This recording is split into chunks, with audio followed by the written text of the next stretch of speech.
Here's an example of me being a nerd. So I printed out the most recent budget, which Yeah, the I love city. looking at the budget. It's so funny because somebody when I was talking to Perry, I was like, I love looking at the city budget. Look at this. this That's is it. amazing. I love it.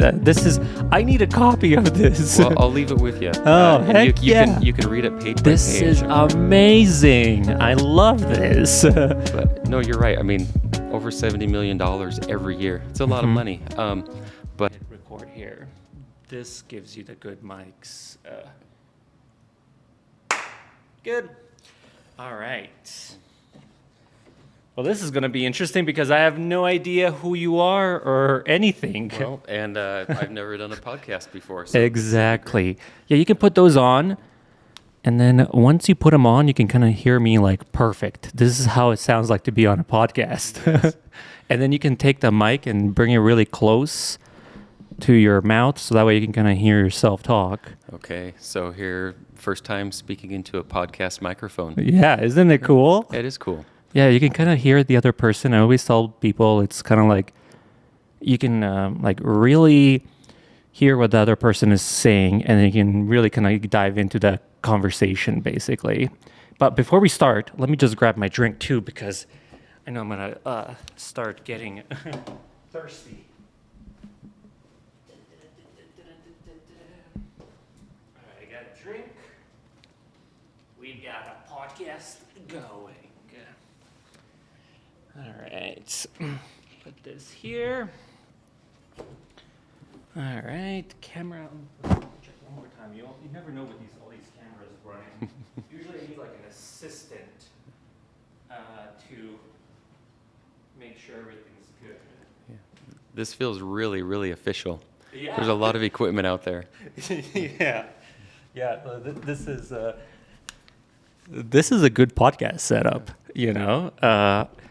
I think how I saw this was I was watching a lot of podcasts, and I was like, you know what, I should just do this too. So then I was Just jump in and do it. just jump in, and I already have cameras, so might as well just. I got this table at a thrift stop. They were like clearing out their furniture, and this table was $1. So Oh, I wow. was like, I'll take it. It's $1. I like these chairs. They have a Madman, the TV show. Oh, yeah, kind of yeah, Madman yeah. feel. Where Also a thrift stop as well too. It could have been from that set. Who knows? All right. Well, let me officially start this again. Welcome to a new podcast.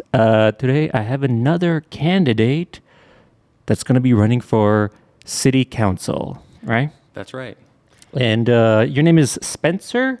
Yeah, Spencer Cutler. Spencer Cutler. And I really don't know anything about you, so this is why what I did was I figured out everybody's email, and then I was like, hey, come on down to my podcast so we can kind of get to know you and see who people are going to be potentially voting for.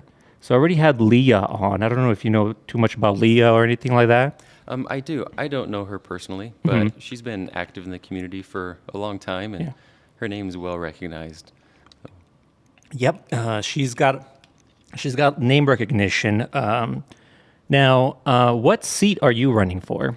So I'm running for seat 5. Seat 5 too? Yep, so that's the same seat as Leah. Oh, okay. So basically, who's on seat 5 is you got Leah, then we got you, and then we got that young gal. I forgot her name. Hannah Cameron. Hannah. Yeah, I have her coming on as well too. Oh, good. So I found that very interesting that a very young person is going to be like, I don't know how young she is, but she seemed young. Yeah.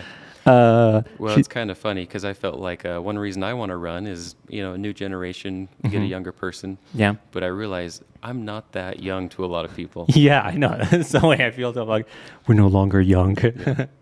All right. Well, usually I like to kind of start these things with kind of get to know who you are essentially and what you do and stuff like that. So that way people kind of get an idea, a little bit of your background.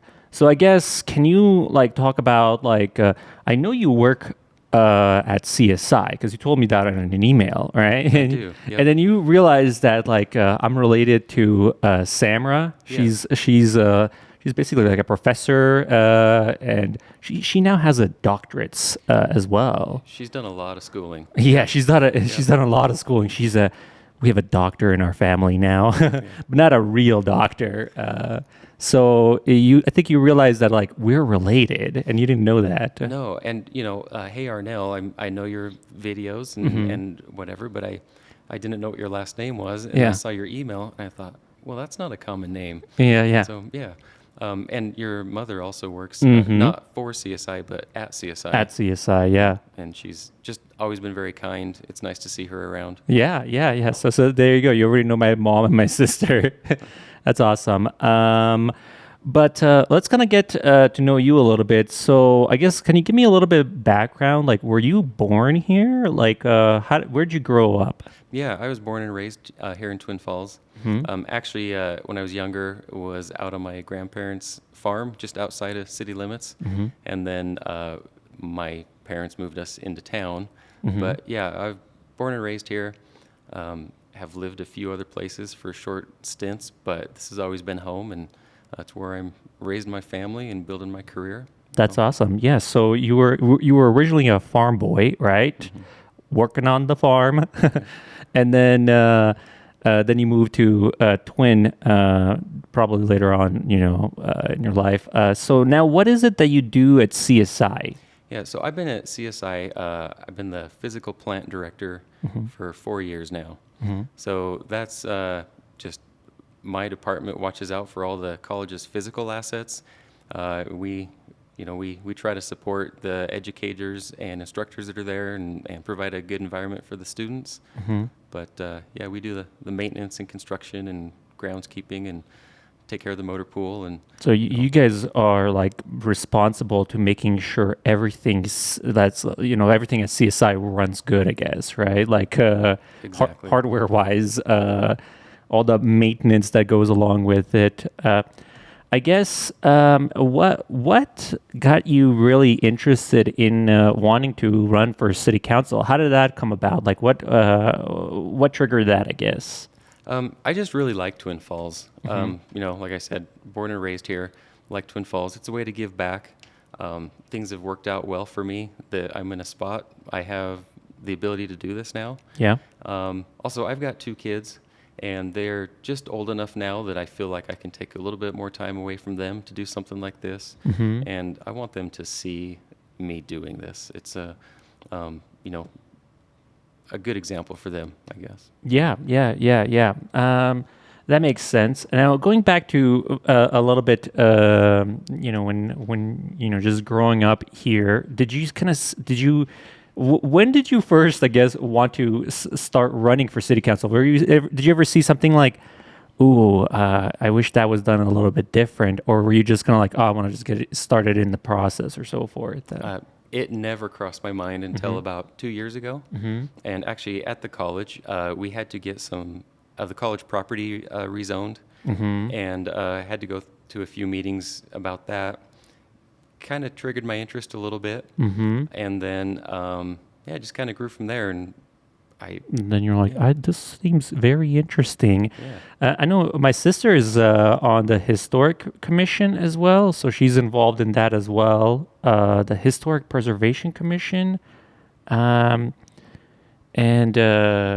she does way more stuff than I do. I'm more of an outdoor person, and I'll kind of get involved,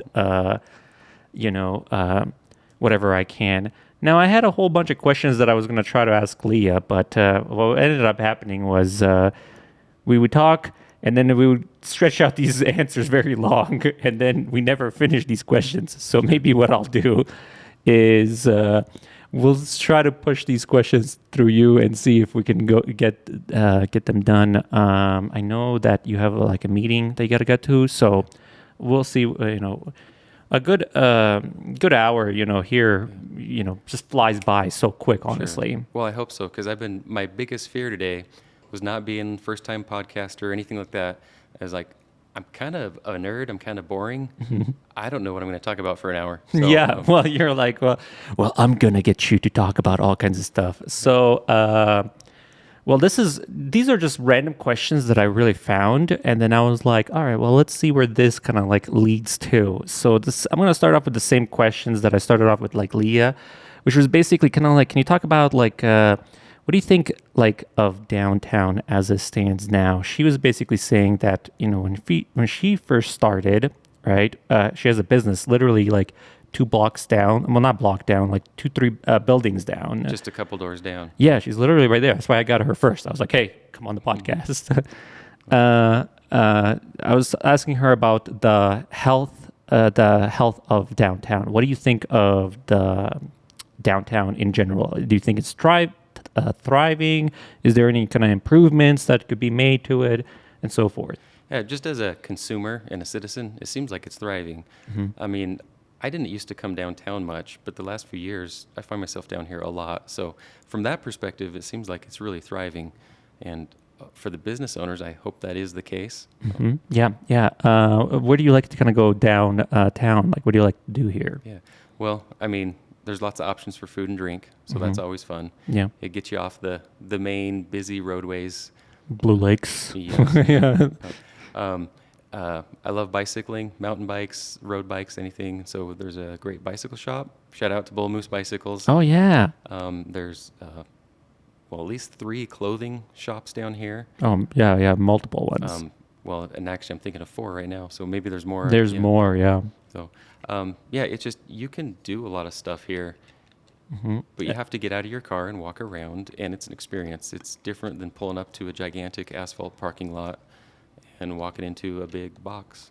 Do you see any kind of like potential improvements, or how would you handle, like, like anything, new changes to downtown? There's like a new construction building here next to us here. Do you think downtown needs anything? Like, is there anything that you think you would be trying to, make happen in downtown or so forth? Anything kind of comes up in your mind, like you would like to kind of see, happen down here? Well, there's a lot of creative people in this town, and I feel like they have ideas and they'll make it happen. Yeah. As long as the government's not in their way and making it too hard. Yeah. I would just ask people, what do you want to see? Like I said, I am a consumer and a shopper, and I like it. I'd love to see a sporting goods store down here, something like that. Yeah. Yeah. Yeah. I don't. How do you feel about it? You mentioned this big project next door. Well, I mean, we have downtown kind of, it's just almost like kind of like that 2 blocks. It's basically this block that we're on right here almost, and then the other one where the theater is and so forth. Those are the 2 blocks. I would actually go as far as to say, like, we need to stretch this out a little bit further out to help those other businesses, that are kind of at the outskirts of downtown as well. Yeah. Put the same effort that we have done here, on the central further out. Stretch it out, give everybody some help. Yeah. Main Street's more than just a couple blocks. Yeah. I know Leah was saying something about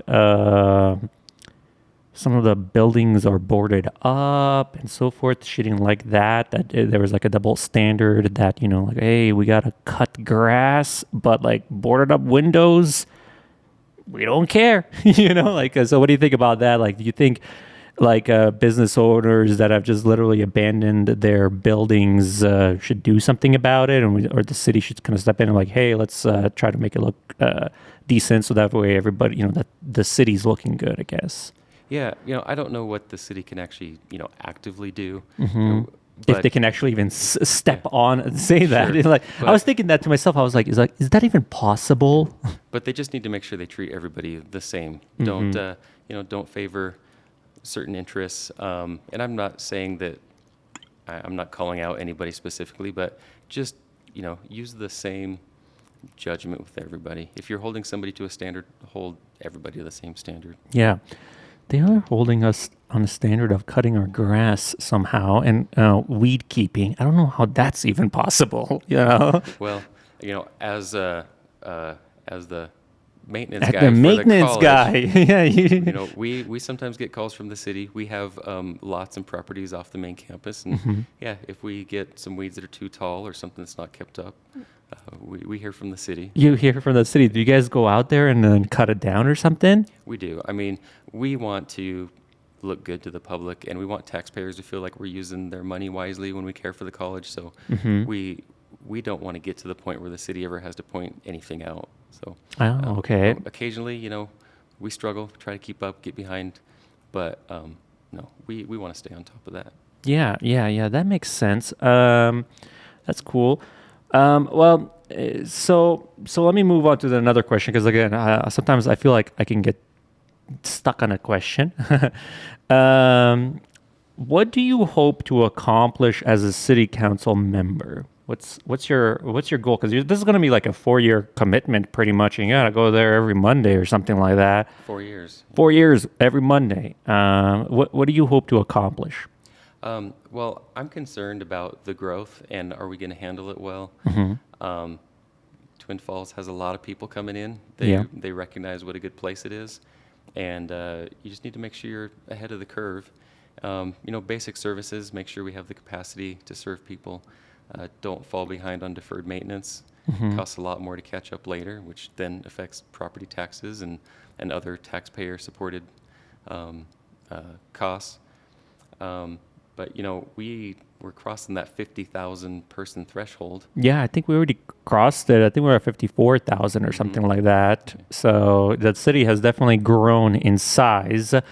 And, we've got like 2 streets that everybody pretty much takes, Washington and Blue Lakes, and it's getting packed out there now. Yeah. Is there anything that kind of like, the city could potentially do to try to relieve traffic or anything like that? Or that's probably more like a Idaho Transportation Department, issue itself, Well, it is both. Some of those major streets are Transportation Department right away, not Twin Falls. But Twin Falls has a role with that 50,000 threshold. There's new federal requirements that come into play. Yeah, I thought buses. Are we supposed to get buses at 50,000 or something like that? Yeah, I think the simplest answer is you need to have a plan for public transportation. Yeah. And transportation. So actually providing a public transportation option while also planning your streets. So those two angles. Yeah, I was thinking about that because I was like, I remember talking to Perry Gardner. She works at CSI as well too, right? Yes. Man, I know everybody now apparently. She was saying something about that too, where like if you hit a particular like a number, then you have to kind of go into like provide public transportation or so forth. And I was thinking to myself, I'm like, how the heck are they going to do that with the way that the city is built? The thing is.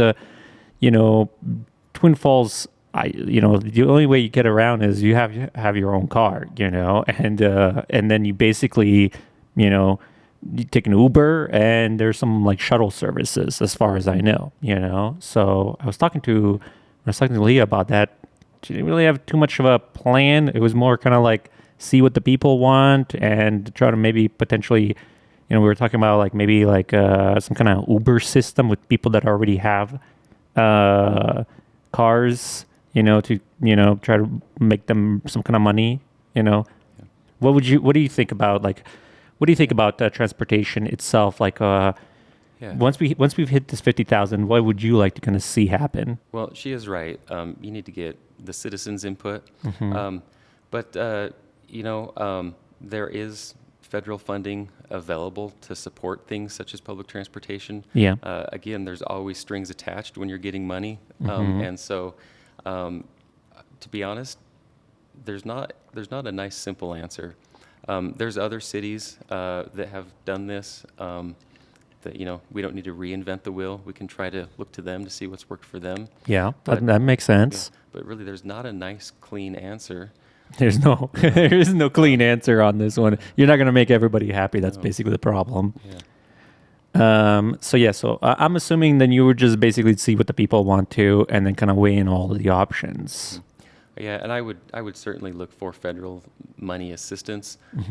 Just being careful that there's not strings attached that we're going to regret in the future. Yeah, yeah. I mean, I don't know what those strings attached, but who knows?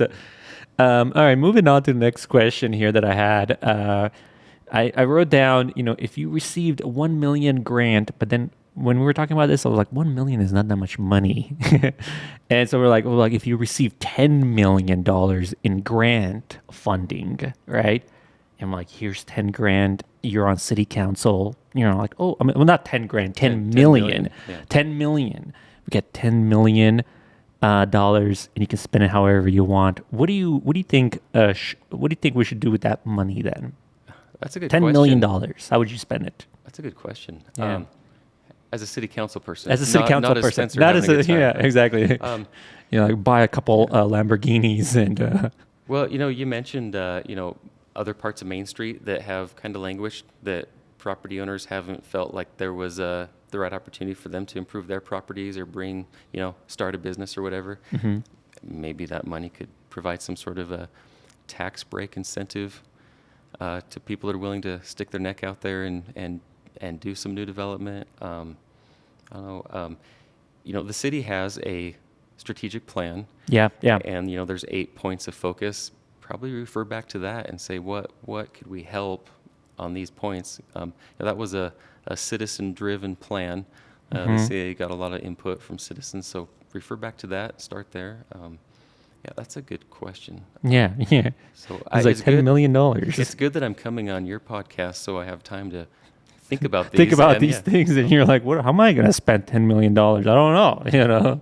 I mean, you could always just throw it at costs, such as maintaining your infrastructure. But that's a one-time. You spend it and you're done. Yeah. It'd be nice to spend it to something that pays back. Yeah. I know.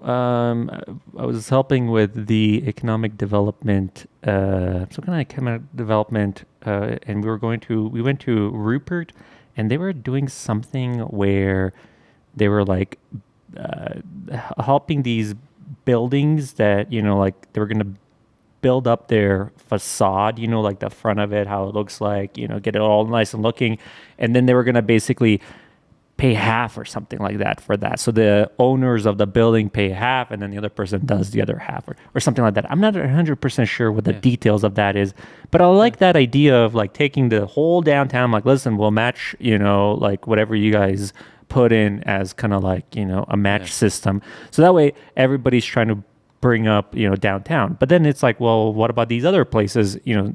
The Twin Falls is just not downtown. You got all of these other businesses and so forth. So how would you? They have something like that for like the sidewalks, right? Where it kind of incentive the property owner. They have to have some skin in the game, but there's also an incentive that the city's paying half. Yeah. So like the city's helping people make sidewalks or something like that. It's like a match program essentially. Yeah. I mean, that sounds like a good idea. I mean, $10 million. Yeah, that's a lot, but it would also go really fast. It would go really fast. Yeah. I think the city has like a budget of 66, maybe 70 million. I'm not sure. I can't remember the last time I looked at the budget itself. Yeah. It keeps growing every year because of the population. Yeah, it's over 70 million now. 70 million a year. This blows my mind that we have $70 million and then we just burn it every year pretty much on Twin Falls. Yeah. Some people, I guess, what would you say to people like, like for most citizens, they're like, if they're like 70 million is a lot of money. Like, where is this money going? And I've already kind of looked at where this money is going. A lot of it is going for like people, like that are working there and so forth, So... Well, I told you I'm kind of a nerd, and I was worried about being exciting and what would I say today. But here's an example of me being a nerd. So I printed out the most recent budget, which I love looking at the budget. So, it's so funny because like somebody, when I was talking to Perry, I was like, I love looking at the city budget. Look at this. That's amazing. I love it. I need a copy of this. Well, I'll leave it with you. You can read it page by page. This is amazing. I love this. But no, you're right. I mean, over $70 million every year. It's a lot of money. But the services that we're provided, we kind of count on them being there. So it's that careful balancing act of, okay, we have taxpayer-supported funds, we get revenue from fees for services, Yeah. and it all goes out the door every year. I love seeing this in front of me primarily because I've seen this many times. I've looked into it, but it's so long, you know? And the thing is, I don't feel like citizens of Twin Falls are looking at this as much as they should be. You know what I mean? Because, like, in my opinion, I think every penny needs to be spent to its best capabilities, essentially. Yeah. You know? But it's hard because, yeah, I mean, it is kind of boring. Yeah, it's pretty boring. They have public meetings about it, but it's just not exciting. It is boring. Yeah, they basically spend a whole year trying to, like, they're reworking little different sections and stuff like that. And it's like, Yeah. But it affects us all. I mean, it does yeah. indeed affect us all. Some of the pricing that I've seen there blows my mind. I don't like looking at it sometimes because, like, I start looking at how much things cost and I go nuts seeing the pricing on some of these things. It's like, what? Yeah. Anything specific that is like the forefront of your mind right now? Oh my God, like, you don't want to know how much, like, street lights cost. Like, it's like, are you kidding me? But again, basically the way I kind of see this piece of paper itself is like, it shows you like, okay, this is where all of that $70 million is basically going to. And my understanding is, so you're going to be coming on, potentially coming on. It's like whoever wins the race itself, you're going to be getting on city council. The 2022 budget is already set. That's right. So you technically would be working on the 2023 budget, essentially. So what people don't understand is like like even when we get new people in, you guys aren't really making the changes until like a year down the road, till 2023, basically. Yeah. Yeah, the budget year goes from October 1st to October 1st. So, you get elected January 1st, you're sworn in, but any budget you have influence over. Yeah, you're like, oh, I have Yeah. these great ideas. Well, we already set that budget. I mean, what are you talking about? Yeah, so you guys, they're literally a year ahead, basically, to just try to keep up with with this monstrosity, I guess. Would you be I like this paper, but the thing is, like, it needs to be represented in a way that, like, more people look at it and more people understand what's going on with the funding that we have. Do you have any kind of like, would you, be opposed to like, well, let's try to simplify this for, like, hey, here you go, like this is Yeah.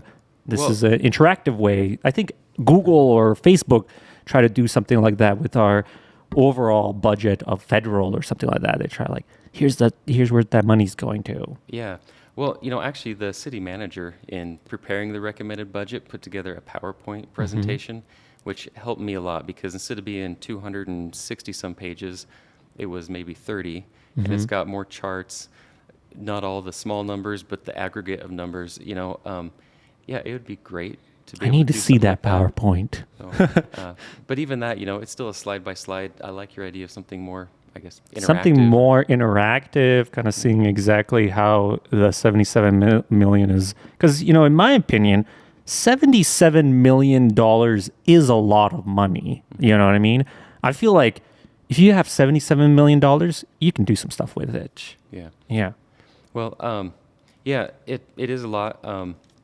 There's a few things that could be better, I'm sure. But when you look at the fees and the taxes that Twin Falls pays compared to other cities of about the same size, we're average or a little bit better as far as the costs that we bear. I don't know if I worded that right. Yeah. Yeah, but yeah, I mean that's the thing though. Even if we're doing good, you've got to stay on the ball because it's really easy to get behind or let those costs get out of control. Yeah. Makes sense. Well, cool. Well, Well, have fun potentially working on the 2023, budget itself. Because at that point, it'll be probably like 80 million that we can go ahead and spend a year. All right, let's keep on moving on here. Because like I said, we're only just a few questions in. What would you say makes you stand out from other candidates? Why should people, what's makes you stand out from like Leah and then the other girl? I keep forgetting her name.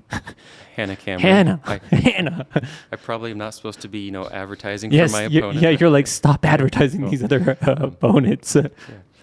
I don't know them well, so I don't want to say anything that I, don't know. But I can speak about myself. Just I have a lot of experience both in leadership and project management and managing big budgets. Yeah. Before being at the college, I was a construction project manager. Did a lot of infrastructure projects in town, and so working for a private company, you're bidding. You got to be the cheap bidder to get the work, and then you still got to make money at it. Yeah. And you've got to coordinate with businesses and homeowners that you're affecting when you're doing your work. You've got to cooperate with the city employees that are overseeing it.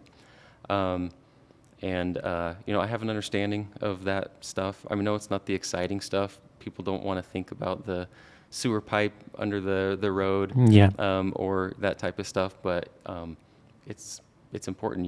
Every time you flush your toilet, you're glad you have that stuff. Yeah. And then when you're supervising projects like that or running a department like I do now, there's a lot of employees, and you have to understand how to, both motivate them and hold them accountable. You need to have that mutual respect. You can't just say, well, I'm the boss, so that's the way we're going to do it, because that won't get you far very long. Yeah. So, my experience doing that type of stuff, I believe, is what's going to make me different from the others. As far as I know, they don't have that type of experience. Yeah. It seems like you got some, working for the city or doing stuff for the city, I guess, experience and managing teams and budgets. Pretty cool. All right. Do you have any ideas how to improve Twin Falls in general? Like, what do you have any ideas that as soon as I get into city council, I'm gonna go ahead and try to make this happen? Like free pop machines on every corner. Yeah, exactly. What do what's in it for us? How are you how are you gonna get some of that $77 million in my pocket? Yeah. Really, I just want to keep the good things going. There has been a lot of improvement in town. For example, commercial development on Main Street. It's a good thing. I want to, we have a great job market. There's healthy employment here. Everybody's hiring now. So you could, if you need a job, you're like, I can't find a job. You're total lie. As far as things that concern me, affordable housing. And again, there's not a simple answer for that. Yeah, we need more cheaper houses. Come on, Spencer. We need cheap houses that we can all afford and not be spending crazy amounts of money, I guess. Yeah, I talked that we have a healthy environment for business and commerce, but if we have people that have a quote-unquote good job, but that good job still doesn't get them an affordable apartment, or they can't save to make a down payment on a house, that's a problem. Yeah, that's a big problem. Yeah. Fortunately, Twin Falls has space to expand, but we just need to be careful that we don't make it regulations too tight, too stringent, that people are discouraged from building new stuff. Yeah. I would go as far as let's get a bunch of builders, as many builders as we can, just build houses everywhere, but then it's are we going to have enough, jobs to accommodate for all those houses going in and so forth. Yeah. Something that's happened in other cities that are bigger is they've approved accessory dwelling units. So if you're a person that say you own a home and you have room to add a mother-in-law suite or an apartment, to your home, it's a way for local people, not a big corporation from out of state that's investing, but local people to provide housing where they can get some income from it. Yeah, And also, Airbnb it or something too. yeah. But, it just provides more inventory. If you have more supply, in theory, the price is going to come down. I think some people may be concerned because they worry about quality of their neighborhoods. So you have to be careful. But again, other cities have done it and found ways to make it work. Yeah, yeah. Do you have like a city that you're like, these guys are doing a really good job, we should try to emulate some of their practices? Do you have one that comes in mind? Because a lot of times I see like Boise always like ahead of us somehow, but they got probably way more than $77 million that they can burn. And housing is even more expensive there. Oh yeah, yeah, yeah. Like an example. I can't think of any one city that has all the keys together. Yeah. Northern Idaho, the Coeur d'Alene area, they're working on a pretty good transportation plan, it sounds like. The next couple of years, we'll see if it works. But, we can watch them for, like, transportation. For housing, we're doing... I know I'm just complaining that we need more affordable housing. Yeah. But at the same time, there's not many places cheaper to live unless you're going to smaller, more rural towns where there's not jobs.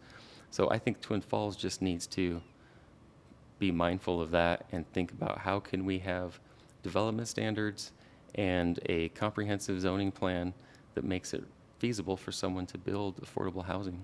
Yeah. I mean, that's what everybody wants. Everybody wants the American dream. You gotta get a house, picket fence, and I think, and again, I don't know how much the city has available for, I don't really understand how it all works, but I'm not even sure if there's land. Do you know if there's land that they can still build on? Because I know a lot of builders, they buy a lot of land and then they basically okay, hey, you want a house?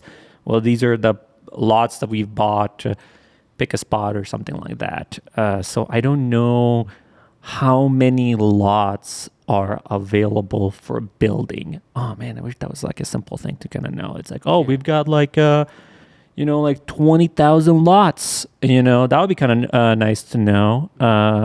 There are yes and no.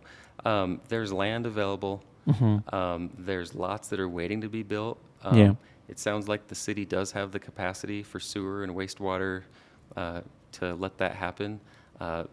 But the builders just can't keep up right now. The builders. We need builders. And I'm not saying they're doing a bad job. There's just an incredible demand right now. There's probably a bit of holdup getting new plats. So, if you have a chunk of land, you've got to go through a formal process to get it subdivided so you can sell the lots. Probably the plan reviewers are having a hard time keeping up with those and getting them approved and through quickly. Yeah, it's why do you think everybody's now wanting to buy a house? What's the deal with that? Yeah. Well, I mean, my opinion is people just think Twin's a great place and they want to either stay here or move here. I don't know. Do you see that? What do you think? Yeah, I mean, I think people see if they're renting, then you're not really making any money out of that. It's like you're just flushing money. So, but having a house basically kind of is you're paying it off, and so you're building value. You can potentially, if you sell it, you can make some extra money on it. So it's kind of like a way to make some extra money. Essentially, is what's going on.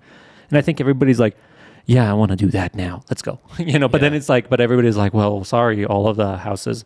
And I've been seeing some stuff on the market, they kind of go up and then down. So you never kind of know how the housing market is constantly fluctuating. But would you say then one of your things being a city council would be try to figure out some kind of way so everybody can, and again, this is not one city council person can make this happen. It's like the whole collective city council has to figure out let's figure out a way to make housing easily buildable here and so forth. Yeah, that's one of my goals, and like I said, I don't have all the answers, but it's not simple. I'm an easy person to talk to, and I'm open to ideas, and I want to hear from experts and voters and everybody. Yeah, yeah. All right. So moving on to more questions here that I've got. We're getting through some of these. All right. So this goes back to the transportation department, the transportation options. Like, how do you feel about the transportation options currently available in the city? So, Yeah. Um, I wish it was easier to get around on a bike. yeah, yeah, yeah. Yeah, and we're starting to see that. There's more citizens that have spoken up about it. The city is including bike paths in their master transportation plan. Yeah. So we just need to keep that going and make sure there's people in the council that advocate for that. Yeah. Yeah. Do you go road? Do you do a lot of road biking, or do you do like downhill mountain biking? Mountain biking, and then I have not like a racing road bike, but like a casual, maybe called a commuter bike. It's just fun to ride down the shoulder of the road, sidewalks. When the weather's nice, it's just fun to do that on a Saturday. Take your kids with you, and instead of driving to the great big box store, Yeah, yeah. ride your bicycle downtown with your kids and do your shopping down there. Yeah, yeah, yeah. I've been slowly getting into biking myself. I got like a road bike, and I got like a downhill bike. Wow. I've been going to like Soldier, and then Oh yeah. I don't know if you've ever tried that, but that's a lot of fun. We did that like last Saturday. Oh man, so much fun. But the season is over now, so we gotta wait Yeah. till they reopen and so forth. So how about road biking? Do you have the Lycra outfit? the No, whole- I don't have any of that. I have a road bike. We attempted to do 100 miles one day. So we took off from like the dog park, and we made it all the way to Mountain Home, and I was dead at that point with zero training. Wow. Yeah, can you believe that? And then what'd you do when you got there? We were tired, and I called somebody, and then I was like, "Come pick me up. I'm dying." So we got picked up, and then we got driven back to Twin Falls. Yeah. But my goal was to try to make it to Boise, and I didn't make it. So will be a part 2. Maybe you can be part of it, huh? Well, What do you think about making 130 or 40 miles to Boise? Give me a chance to train first. Train first. I wouldn't Zero make it. training. That's the tricky part about this. Is like we just do it, no training. Well, you just jump in, just do it. Yeah. So and then what do you think about the traffic in Blue Lakes and Washington? I guess, like I said, when I first moved here, it was much less traffic, obviously. But now, since the population is going and those are the main streets, that's where everybody kind of goes. Do you think, if you think about like adding a bus system now, it would just ruin, in my opinion, I think, traffic in Blue Lakes, because you got to stop a bus. Where are you going to stop a bus? It's got to Yeah. be pulled off somewhere, Yeah. Busing is something that some people need and want for sure. It's not going to solve most of the problem. A couple things. I think that having areas like downtown developed, where all the development is not just that choke point on Blue Lakes getting close to the canyon, that disperses people out. We have a lot of traffic, especially trucks, that are just passing through, and they cross the prime bridge because that's the only bridge. Another bridge would be nice. That's really out of the control of the city council. Yeah, I think they're working on that. Yeah, I know the state's been looking at it for a long time, and I don't know when that will happen, but we have a lot of through traffic. Yeah, and the trucks still do come through Blue Lakes. They're supposed to go take a right, go towards Washington or something like that, Yeah. and then exit that way out. But I don't know if they're really enforcing, because sometimes trucks do need to go through to the other end of the town. So it's like how do you know who's supposed to be there and who's not? Yeah. Something else that I talked to Leah was graffiti. I've been seeing sometimes, I don't know, when I go biking, I guess into like Rock Creek, you see a lot of graffiti there. You also see a lot of graffiti at Auger Falls. I mean, it's popping up. I mean, during the pandemic and stuff like that, it's like these people, again, it looks like to be primarily like teenagers or who are doing this, Yeah. the graffitiing. Do you have any kind of solution or any ideas of what you would try to do to combat, graffiti or so forth? Yeah, I think you kind of have to have a defense and an offense. Um, there's some people that just need that outlet. Maybe we need to have places where they can do that. But there's also people that just have malicious intent. And, at the college, we deal with graffiti. Yeah. And Do you have some kind of chemicals, or how do you get rid of it? yeah, a pressure washer and Pressure washer? graffiti removal chemicals. What we find though is you have to get rid of it right away. If it's there, it inspires or triggers other people. Listen to this guy. I need to have Parks and Rec listen to this right here. Get rid of it immediately. But what they typically say is like, well, just come back really quickly. No, I don't think so. Because you need to definitely get rid of it immediately. Yeah, and it's probably tough for Parks and Rec because we're complaining about the $77 million that goes to the city, so Yeah. they're trying to, they only have so many people. It's harder to take something like a pressure washer down to Auger Falls, right?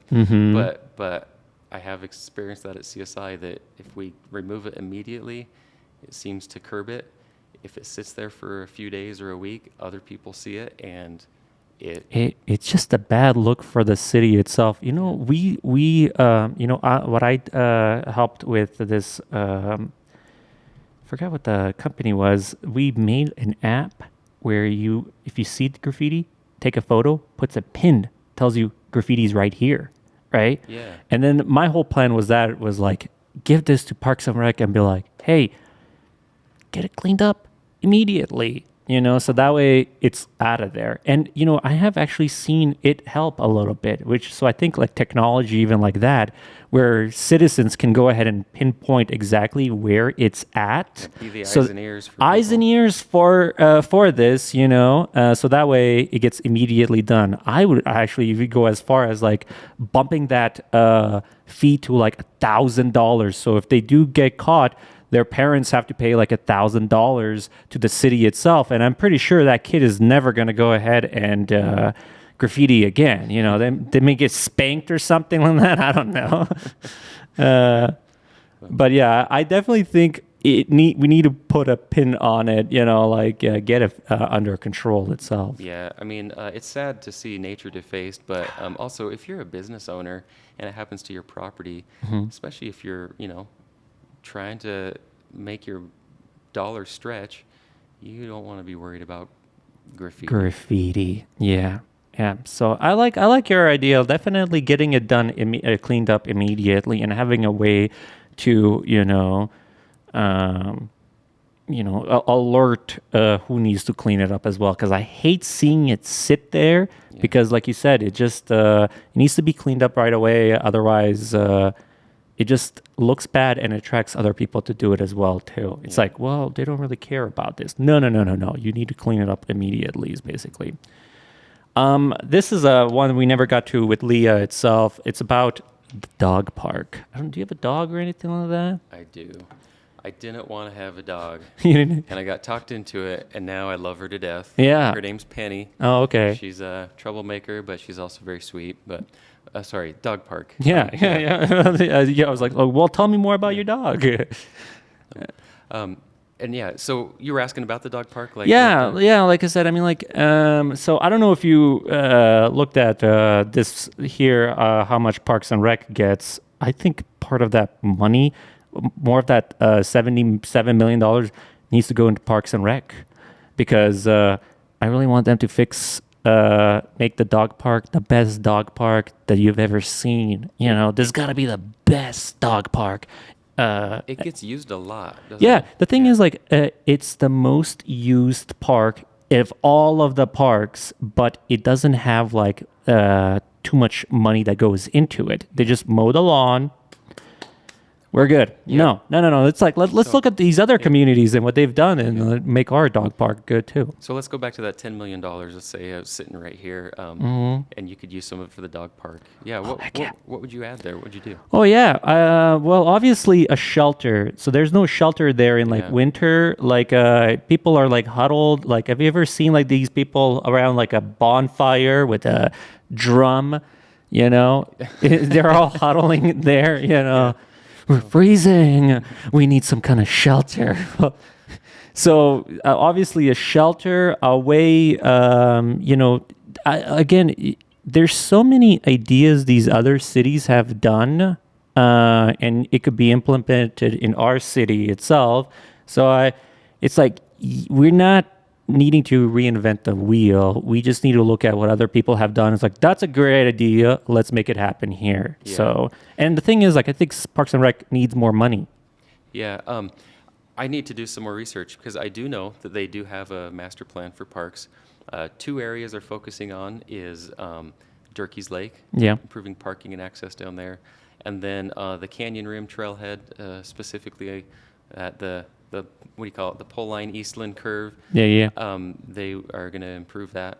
I don't know if the dog park is on there. Dog park is I need not to- on the master plan. And It's maybe twen- it is, but it's a good Yeah, question. it's though. not. It's No. it's not. I've looked at that. Okay. It ain't there. Then just it's a little bit neglected. So hopefully 2023. You're like, remember this. If you get elected, remember the dog park. Okay. So I know you're trying to get through questions, but tell me about your dog.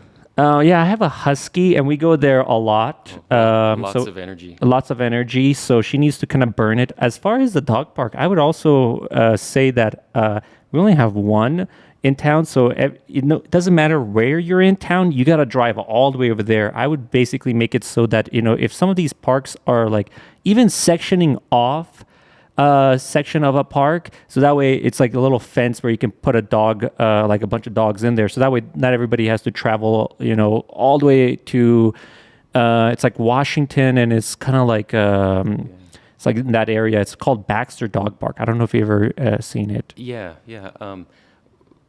I've been there a couple times. I've never taken my dog Penny there. I've only had her a year and a half. But yeah, I've been to Baxter Dog Park. Yeah. Yeah. So you mentioned the husky. That's right. You do have some of your videos with a husky. Yeah, that's my dog. Yeah, Sasha. Yeah, we basically were either hiking, or at the dog park, or scooting around. I have like a scooter, like a scooter, and I attach her with like this stretchy leash. Oh, great. And then this sounded like a bad idea, but it actually works fine. And then she just runs. So I run her like 3 or 4 miles, and then it's like, thank you, electric scooter. There you go. Sustainable transportation. Sustainable transportation. Okay, now talking about the. I guess let me move on to the next question here. I was gonna go into something, but then I was like, nope. Oh, look, affordable housing. That's what I wrote down, question mark. And you already kind of talked about that a little bit. So we'll skip that. So I'm going to basically say you're pro affordable housing because you want people to go ahead and be able to, obviously, be able to live, work, and afford a house here. Yeah. Live, work, and play. Live, work, and play. The work and play doesn't work if you can't live.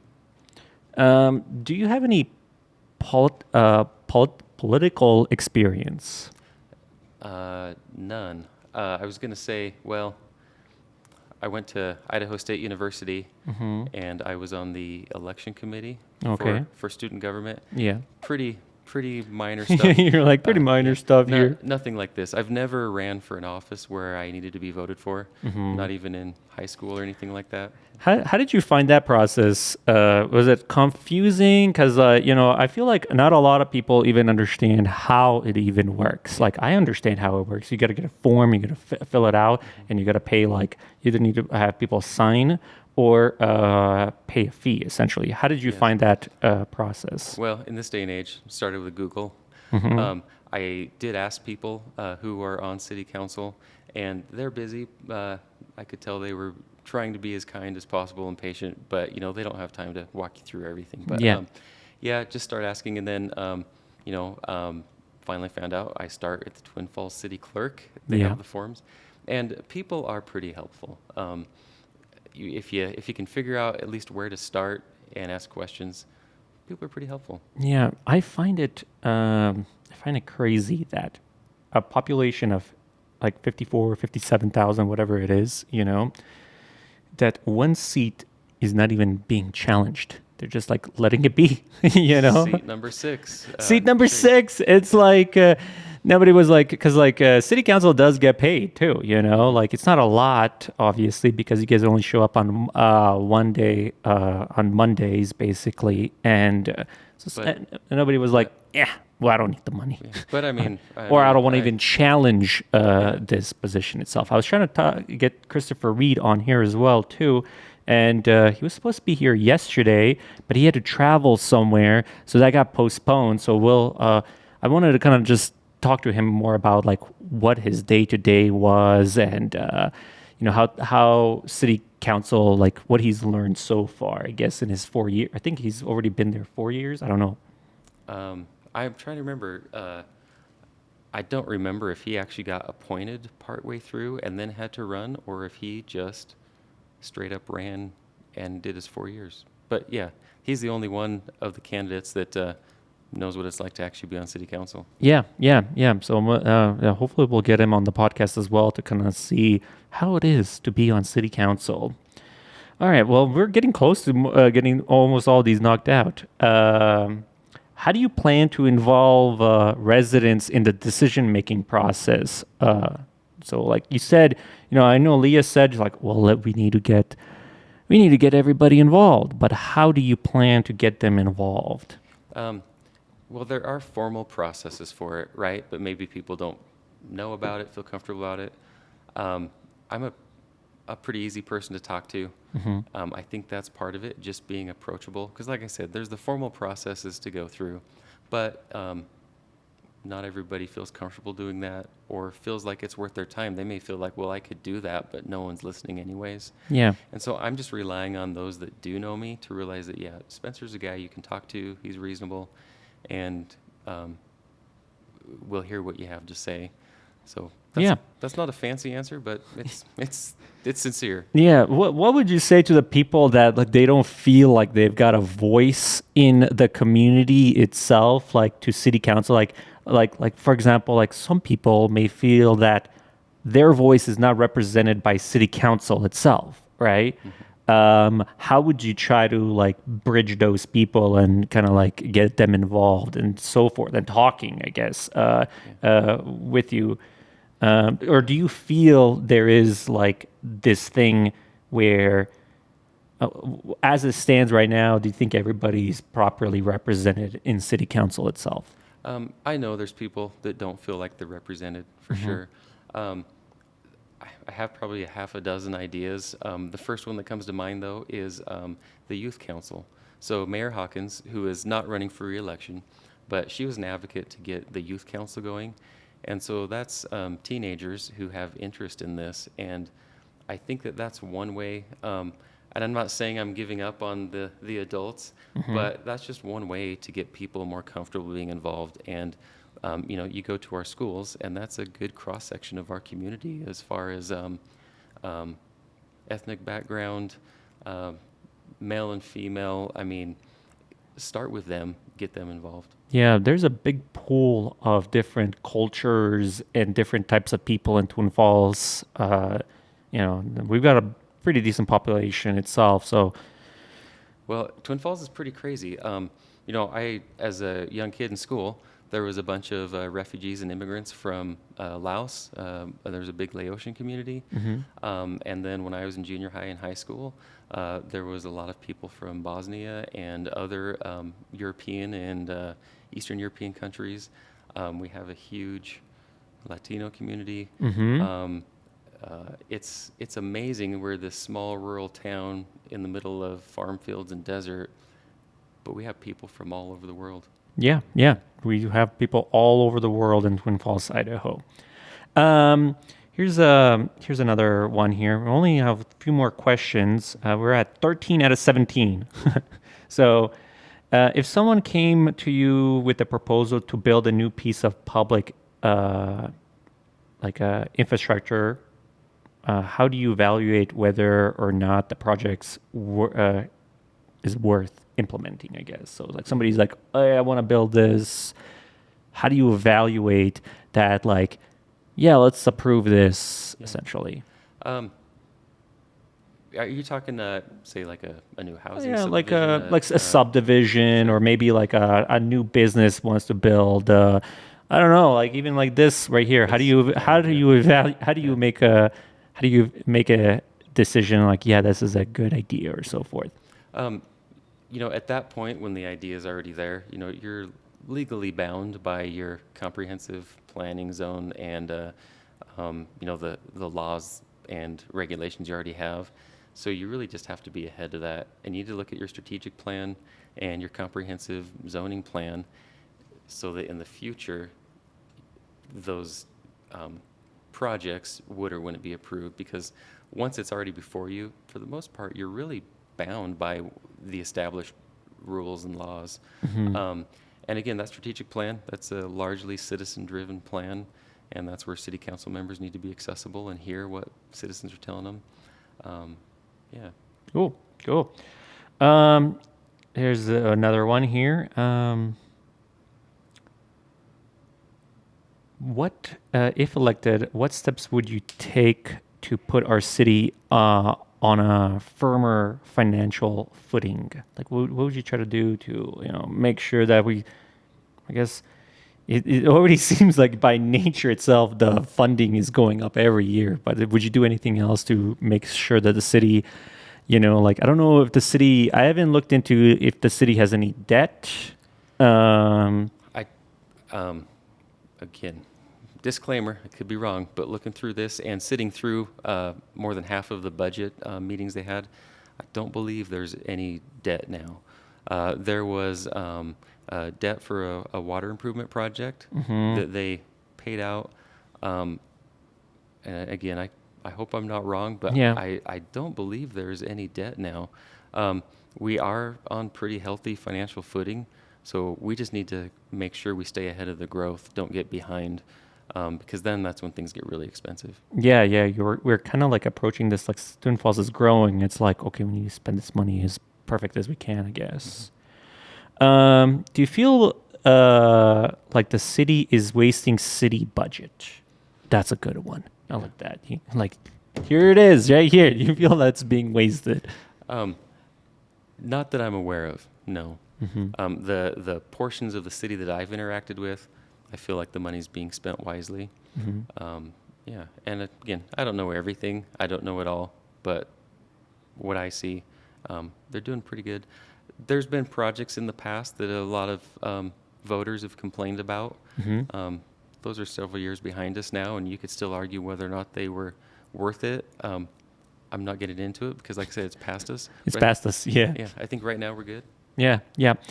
And you speaking of, like, you got to see the city manager's PowerPoint.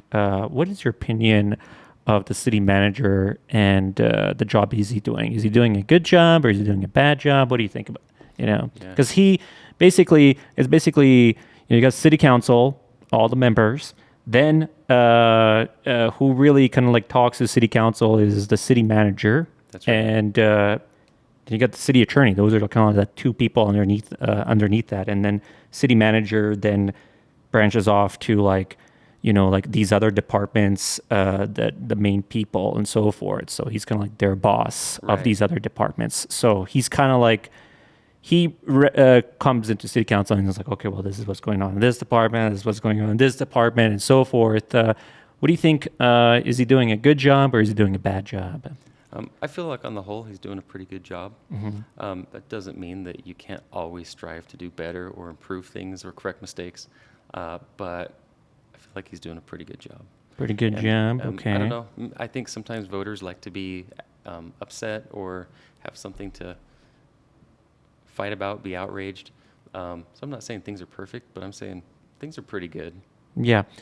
And I guess, and here's another question is, I guess taking this from like a citizen's point of view, if a citizen sees something like obviously like graffiti or like a dog park that I want some kind of improvement, how would you say was a good way to try to get the ball rolling to get city council involved and so forth? Like, so people don't even like what I'm seeing is like I don't think people even try to do anything because they just don't think they have any kind of power of influencing city council or getting them to do anything or so forth. It's kind of like almost kind of like they're in their own world. I'm not even gonna try to attempt that. Like, how would you say, as a citizen wanting change, what do you think would be a good way of like, again, there's so many people and they probably have some pretty good ideas to, make city better or improve it itself.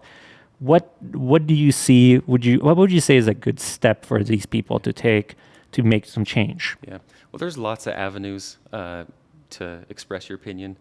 I mean, city council members' email is public. You can email them. You can approach the city staff.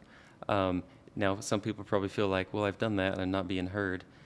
If you have a group of like-minded people, even if it's a small group, just a small handful, and you actually show up to a city council meeting and you're not alone, you're with, again, I like it. that's pretty Bring a group of compelling. people. Yeah.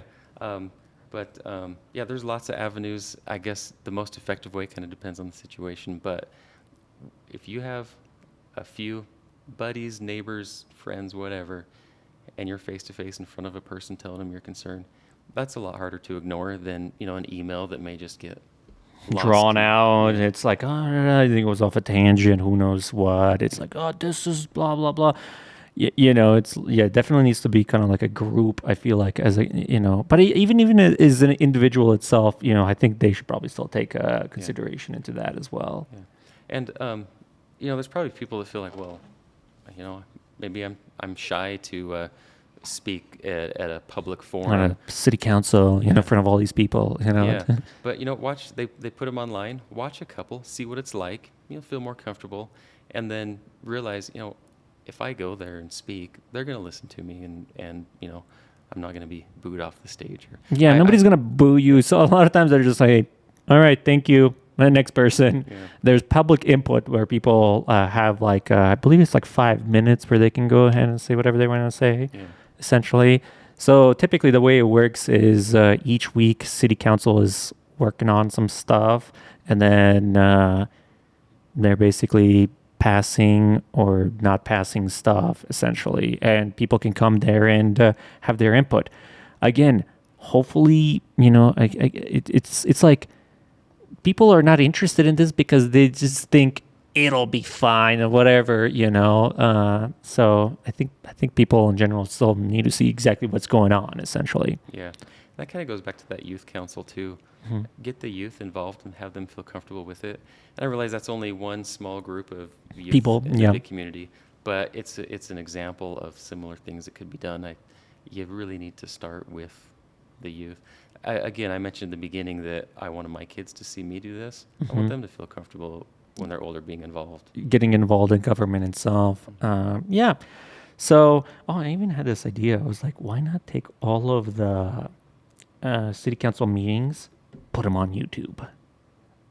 Just dump them in there so that way people can watch them there as well, because there's a process to get them watched. You got to find the dates, this and that. Yeah. Maybe that's another crazy idea or so forth. I'm actually surprised someone hasn't done that. I know. Hey, listen up, City Council. Take all your City Council meetings and throw them up on YouTube. Easily accessible for everybody. All right. And then I'm just going to finish it off here because we've hit that at 1 hour. You said you were, look at that. Time just flew. Time flies. Time just flew. So I guess, what do you want to, say to the people that are going to be potentially electing you or so forth, and just kind of like a final why should people vote again for you to get why are you the best candidate versus these other people itself? Yeah, it's simple. I mean, I love Twin Falls. It's where I'm. It's where I'm at. It's where I'm going to stay. And I just am happy to put my name out there and give voters the chance to decide if they think I'm the right one or not. Perfect. All right. Well, I think we've got it, people. I think this is pretty good. You know, Well, my first podcast. first podcast. First time in a microphone like this. Yeah, you're like, yeah. How does it feel like? All right. Well, thank you, Arnel. All right, no problem. Well, that's been another candidate.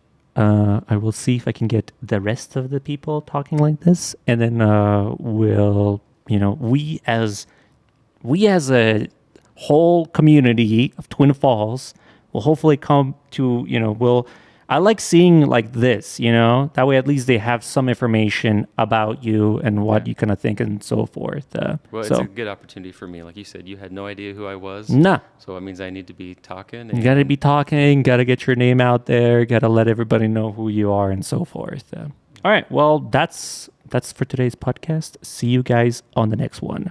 Boop.